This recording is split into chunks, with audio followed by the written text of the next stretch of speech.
28 degrés à Cotonou et environ 33 ressentis. Mesdames et messieurs, bonjour, voici les titres.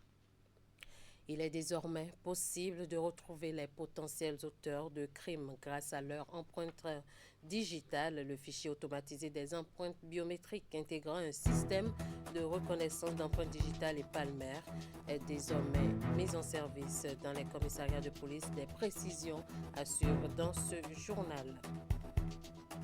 Trouver des solutions pour lutter contre le terrorisme et l'éradiquer. C'est le but des assises qui réunissent à Cotonou les hauts cadres de l'armée béninoise. Suivez également dans ce journal l'essentiel à retenir de cette rencontre qui se tient depuis ce jeudi. Et puis, les trois institutions impliquées dans le processus électoral entendent travailler en synergie pour des élections générales bien organisées. Elles ont tenu une séance de travail toujours ce jeudi au siège de la Cour constitutionnelle. Retrouvez les détails dans un instant. À nouveau bonjour. Sans grande difficulté, la police républicaine peut désormais retrouver les potentiels auteurs de crimes sur la trace de leurs empreintes digitales. Le gouvernement met officiellement en exploitation le fichier automatisé des empreintes biométriques. Il intègre un système de reconnaissance d'empreintes digitales et palmaires utilisé à des fins d'identification criminelle. La technologie est lancée dans un cadre sous-régional, celui du système d'information policière pour l'Afrique de l'Ouest, CIPAO, suivant la cérémonie de lancement de ce mardi à la Direction générale de la police républicaine. Le système de reconnaissance d'empreintes digitales et palmaires du fichier automatisé des empreintes biométriques est un prolongement du projet CIPAO, Système d'information policière pour l'Afrique de l'Ouest. Un an après la fin de cette initiative lancée par l'Union européenne entre 2012 et 2024, la technologie est mise en exploitation. À la mise en œuvre, Interpol et la CEDEAO à l'opération dans la dimension de sécurité à l'échelle sous-régionale qui est celle de ce projet. En renforçant la crédibilité des enquêtes policières et judiciaires, ce système contribuera aussi à rétablir la confiance entre les citoyens et les institutions, condition essentielle pour consolider la CEDEAO des peuples dans la liberté et la démocratie. Depuis un an, Interpol œuvre à vos côtés à rendre complètement opérationnelle la FIS au Bénin et nous avons une totale confiance dans l'implication et le professionnalisme largement démontré par les différents utilisateurs ici depuis plus d'un an sur ce projet. Le système automatisé de reconnaissance d'empreintes digitales utilisé à des fins d'identification criminelle permet à la chaîne pénale de confondre les criminels à partir des traces laissées sur les scènes de crime. C'est un passage des systèmes manuels à des systèmes automatiques. La police est reconnaissante et soucieuse d'une meilleure efficacité.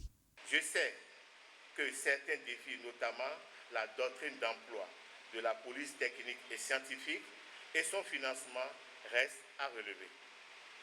Je m'y attelle personnellement car l'exploitation efficiente d'un système, d'un AFIS nécessite que les autres maillons de la chaîne criminalistique soient bien huilés.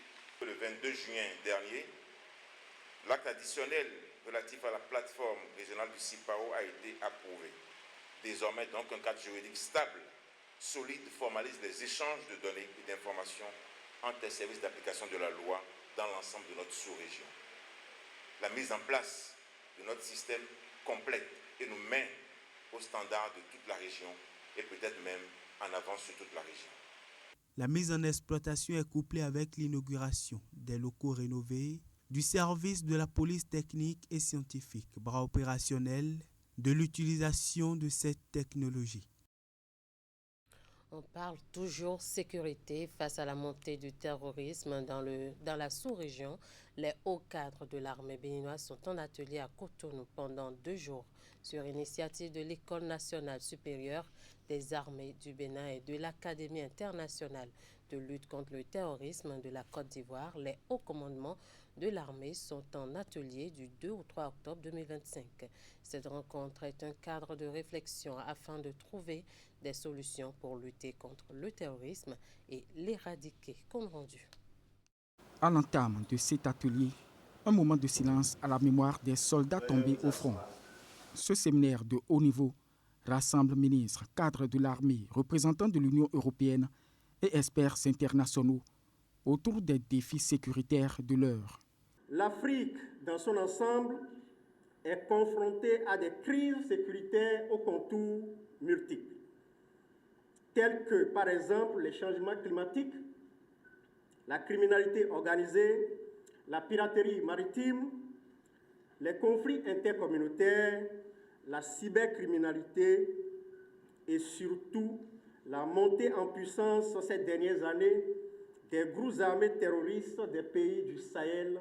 Cet atelier est une initiative de l'Académie internationale de lutte contre le terrorisme et l'École nationale supérieure des armées du Bénin, financée par l'Union européenne. Le défi et ses implications anxiogènes nous imposent de faire preuve d'unité, de lucidité, de complémentarité et de solidarité, à l'abri des clivages diplomatiques confessionnels. L'Union européenne est fière d'accompagner cette initiative portée conjointement par l'Académie internationale de lutte contre le terrorisme de Jacquesville, en Côte d'Ivoire, et l'École nationale supérieure des armées, ENSA, du Bénin. Elle s'inscrit dans la droite ligne de notre engagement en faveur de la sécurité et de la stabilité en Afrique de l'Ouest. Une collaboration stratégique autour du thème « Forces de défense et de sécurité », comment adapter la formation antiterroriste qui reçoit l'onction du gouvernement béninois.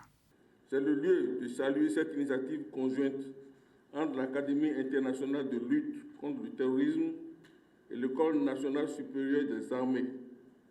Cela témoigne de la volonté de renforcer les capacités de l'élite militaire, mais aussi de la consolidation des synergies régionales et institutionnelles dans la lutte contre le terrorisme. Notre présence à tous les trois ici et de notre collègue que nous représentons exprime simplement le fait que nous parlons d'une seule et même voix. Et que cette voix du gouvernement, nous voudrions que vous la compreniez dans cette coprésidence comme étant celle de l'exhortation du gouvernement à ce que votre action soit ensemble, soit confiante et soit intégrée. Au centre des échanges, éthique militaire et surtout coopération entre les deux États. Cette rencontre est un appel à l'émergence de solutions concrètes et durables face à l'ennemi commun qu'est le terrorisme.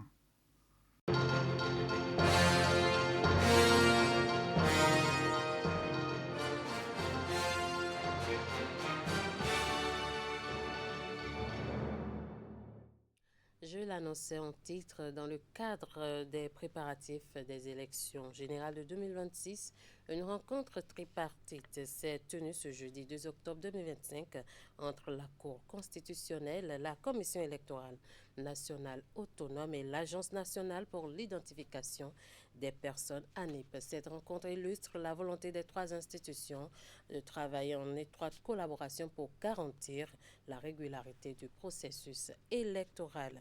Les précisions sont ici apportées par Florence Possa. C'est à Pobé, chef-lieu du département du Plateau, que les acteurs du secteur informel des produits pétroliers, regroupés au sein de l'Association des acteurs d'assainissement du secteur des produits pétroliers, 3A SPP, Tanguieta, commune retenue pour la phase pilote du programme Bessoké dans la Takora.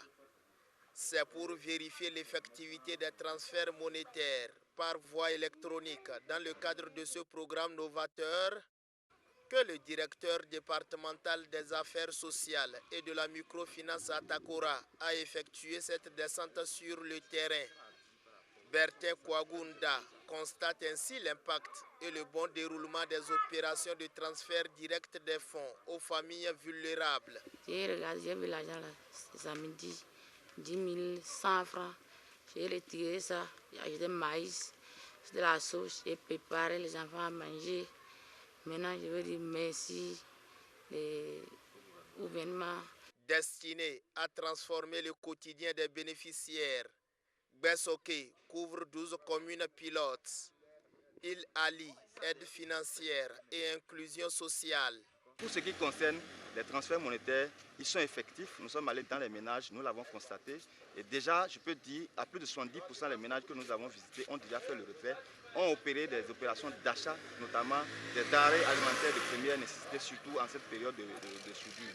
Et pour rappel, la commune de Tangueta, donc la commune pilote du programme Gbesoké dans le cadre donc pour le compte du département de la Takora, avec un total d'environ 986 bénéficiaires pour un montant total de plus de 189 millions. Ce programme répond à une stratégie sociale ambitieuse portée par le gouvernement du président Patrice Talon.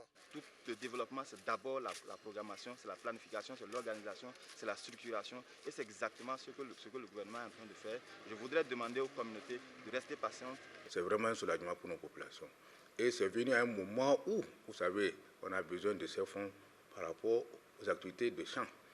Aujourd'hui, pour s'alimenter, c'est un peu difficile. Nos parents, même qui se sont déplacés pendant ces derniers moments, ont dû liquider sur nos braviers les vivriers pour pouvoir survivre, pour pouvoir se mettre à l'abri des situations sécuritaires que nous connaissons. À terme, le gouvernement prévoit d'étendre Gbesoké au reste des communes. Vous venez de suivre à présent, à l'instant, le point de la descente du directeur départemental des affaires sociales de l'Atakora, Bertin Kwagundar, dans plusieurs ménages de cette ville sur l'effectivité de l'opération Gbesoké. On en revient à cette rencontre qui s'est tenue à la Cour constitutionnelle entre les trois institutions en charge des élections générales de 2026. Il s'agit de la Sénat, de l'ANEP et de la Cour constitutionnelle. Bien sûr, cette rencontre illustre la volonté de ces trois institutions de travailler en étroite collaboration pour garantir la régularité du processus électoral. On va suivre. Pour les préparatifs des élections de 2026, la Cour constitutionnelle, la Commission électorale nationale autonome et l'Agence nationale d'identification des personnes ont eu une rencontre. Cette séance de travail est marquée par une étape décisive dans la coordination interinstitutionnelle pour garantir des scrutins transparents, inclusifs et apaisés. Si on n'a pas de liste, en réalité, il n'y a pas véritablement d'élection. Si on n'a pas de liste fiable, digne de ce nom, l'élection devient une farce.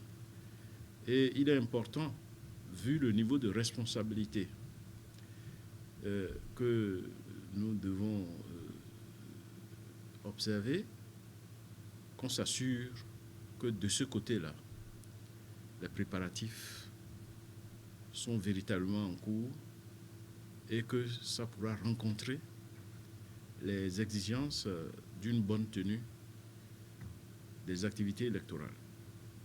Nous devons faire, notre part du travail pour que les Béninois puissent évoluer dans la quiétude et que les progrès que nous avons connus au cours de la décennie qui s'expire, puissent se poursuivre. Pour garantir la régularité électorale, ces trois institutions travaillent en étroite collaboration pour préserver la stabilité politique et la cohésion sociale du pays. Les acteurs du secteur informel des produits pétroliers soutiennent la candidature de Romuald Wadagne pour la présidentielle de 2026 depuis le département du Plateau, réuni au sein de l'association des acteurs d'assainissement du secteur des pétroliers, des secteurs des produits pétroliers. J'y arrive, 3A APP. Leur sortie a été également l'occasion pour la mise en place du bureau départemental Plateau de leur association. Je vous invite à suivre le compte rendu. C'est à Pobé, chef-lieu du département du Plateau, que les acteurs du secteur informel des produits pétroliers, regroupés au sein de l'association des acteurs d'assainissement du secteur des produits pétroliers, 3A SPP, ont donné de la voix. Ils ont officiellement exprimé leur soutien au candidat Romuald Wadagne pour la présidentielle de 2026. Le choix porté par le chef de l'État sur M. Romuald Wadagne pour conduire les destinées prochaines de notre nation vers de nouveaux horizons n'est pas un choix anodin. Il traduit une confiance, une vision, mais aussi une exigence, celle de poursuivre l'œuvre de transformation, de bonne gouvernance et de prospérité partagée. Notre présence massive, ici aujourd'hui, témoigne de notre adhésion à cette vision et de notre volonté ferme d'accompagner le chef de l'État dans cette orientation stratégique. Pour ces acteurs, pas question de faire un saut dans l'inconnu. Romuald Wadayi, qui a travaillé aux côtés du président Patrice Talon, lui-même reconnu pour ses qualités de bâtisseur, incarne selon eux la garantie de la stabilité et de la poursuite des réformes. Le président Romuald Wadayi est l'héritier de cette vision qui a transformé notre pays ces 10 dernières années. Dans notre secteur particulier de la vente d'essence, dite de contrebande, des efforts ont été engagés pour mieux organiser la filière. Chers frères vendeurs d'essence, du nord au sud, de l'est à l'ouest, notre engagement doit être total. Nous devons rester soudés et mobilisés pour assurer la victoire du candidat Romuald Wadayi lors de la présidentielle de 2026. Cette déclaration de soutien à Pobé s'est accompagnée d'un autre acte fort, l'installation du bureau départemental plateau de la 3A SPP. Un geste qui marque non seulement la structuration progressive de l'association, mais aussi sa volonté d'assainir davantage le secteur informel des produits pétroliers.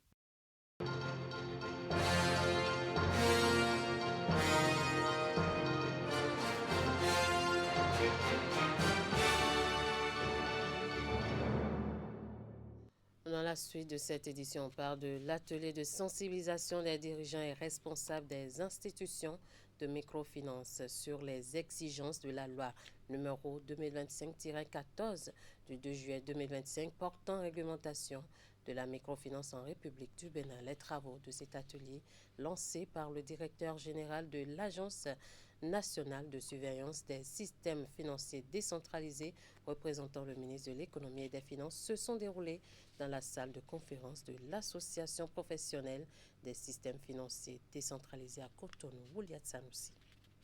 Des dirigeants et responsables des institutions de microfinance sensibilisés sur les exigences de la loi numéro 2025-14 du 2 juillet 2025 portant réglementation de la microfinance en République du Bénin.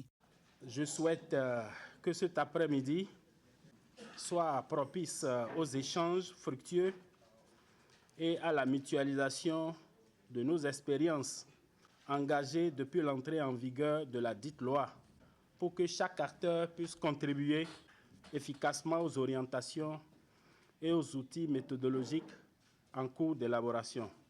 Les institutions de microfinance disposent d'un délai de 12 mois pour se conformer aux dispositions de la loi. 3 mois après l'entrée en vigueur de cette loi, l'Association professionnelle des systèmes financiers décentralisés se réjouit de pouvoir dresser le premier bilan de sa mise en œuvre. Des avancées majeures ont été obtenues récemment. Notamment, il s'agit de la consolidation des cadres de supervision, les appuis techniques sur budget national et sur coopération luxembourgeoise, le suivi des engagements et les innovations réglementaires pour un secteur viable et inclusif. À l'heure du premier bilan à mi-parcours, il importe de rappeler que la réforme en cours, bien que salutaire, appelle des mesures d'accompagnement supplémentaires. L'atelier de ce jour a permis donc de clarifier certaines exigences et surtout examiner avec vous les implications institutionnelles et opérationnelles 3 mois après la promulgation de cette loi. À cet effet, nous allons rapidement faire le point d'étape, point trimestriel de ce processus de mise en conformité, examiner également les éventuelles difficultés que vous rencontrez et l'ANSSD sera en mesure de vous apporter quelques clarifications et recommandations. La rencontre se veut trimestrielle. C'est un enjeu majeur pour le ministère de pouvoir accompagner, de veiller à ce que le secteur devienne davantage viable pour offrir à la population des services financiers inclusifs, digitalisés, afin d'assurer le développement harmonieux du Bénin.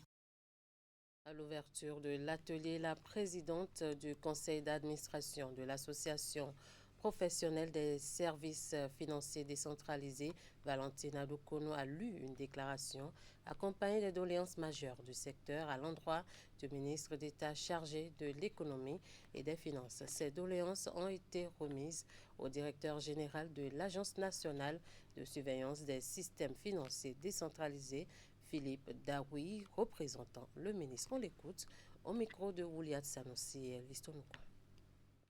Il s'agit de, point 1, un appui étatique renforcé à la mise en conformité de la loi 2025-14, notamment en facilitant la transition juridique, organisationnelle et technique des institutions. Deuxième doléance, l'octroi d'un système d'information de gestion mutualisé, accessible à toutes les institutions, gage de transparence et d'efficacité opérationnelle. Notre troisième doléance, c'est que nous avons besoin des ressources financières de longue durée, à taux préférentiel pour garantir des conditions de refinancement soutenables au bénéfice des populations exclues du système bancaire classique. Une adaptation de la fiscalité et des coûts de formalisation pour mieux prendre en compte les réalités spécifiques des IMF et faciliter l'accès des couches défavorisées aux services financiers. La dernière doléance, pour le moment bien sûr, il s'agit d'une tarification réglementée, notamment sur les garanties, afin de lever les freins à la formalisation et à l'expansion des services de microfinance. Nous savons pouvoir compter sur le leadership éclairé de M. Romuald Wadaye, ministre d'État, pour continuer de défendre les intérêts d'un secteur crucial au service de l'inclusion financière et de la lutte contre la pauvreté. Nous le remercions par avance pour l'écoute attentive qui portera à ces doléances. La PSFD Bénin et l'ensemble de ses institutions membres veulent continuer à œuvrer à ses côtés pour que la microfinance reste un levier de développement, de justice sociale et d'intégration économique, en accord avec les standards internationaux en matière de protection des clients, de gouvernance et de transparence.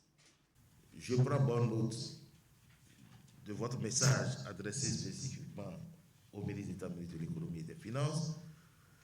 Je me ferai le devoir de transmettre cette déclaration de façon incessante, de sorte que les activités de l'ANSMD se poursuivent avec vous et pour vous. Cotonou abrite les 9 et 10 octobre prochains la première édition des Journées nationales d'inclusion financière organisée par le secrétariat permanent de la stratégie nationale d'inclusion financière. Il s'agit d'un événement majeur qui a pour but de renforcer l'accès équitable aux services financiers et stimuler une dynamique collective autour de la stratégie nationale. En prélude donc à cette première édition placée sous la tutelle du ministre Abdoulaye Biotchane, le SPSNIF et ses partenaires ont animé une conférence de presse inaugurale pour annoncer les couleurs. Candide Ourentor. L'accès équitable de toute la population béninoise aux produits et services financiers adaptés à leurs besoins est plus qu'une mission au secrétariat permanent de la stratégie nationale d'inclusion financière. Le chemin est bien tracé et la première édition des Journées nationales d'inclusion financière JNIF vient ici comme l'une des plus importantes démarches pour faire de cette ambition nationale une réalité. Il s'agit d'une foire aux services financiers innovants de tout ordre qui va favoriser les contacts entre les demandeurs et les offreurs. Pendant ces 2 journées, la population aura en fait la possibilité d'échanger avec les acteurs opérationnels de l'écosystème financier, à savoir les banquiers, les microfinanciers, les assureurs, les émetteurs de monnaie électronique et les fintech. 2 jours d'activités qui seront marqués de panels sur des thématiques d'actualité qui ont trait à l'inclusion financière, des séances de démonstration et d'exposition de produits et services financiers innovants, des ateliers d'éducation financière et de promotion de nouveaux produits y compris. Un programme très alléchant en vue de faire la promotion d'une culture financière plus inclusive et favoriser la collaboration entre les différents acteurs du secteur. Notre vision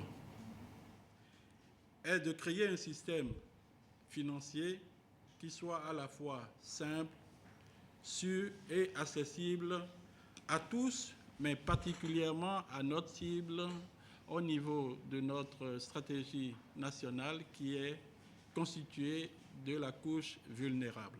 L'inclusion financière, un levier pour l'autonomie collective, c'est le thème retenu pour les JNIF 2025.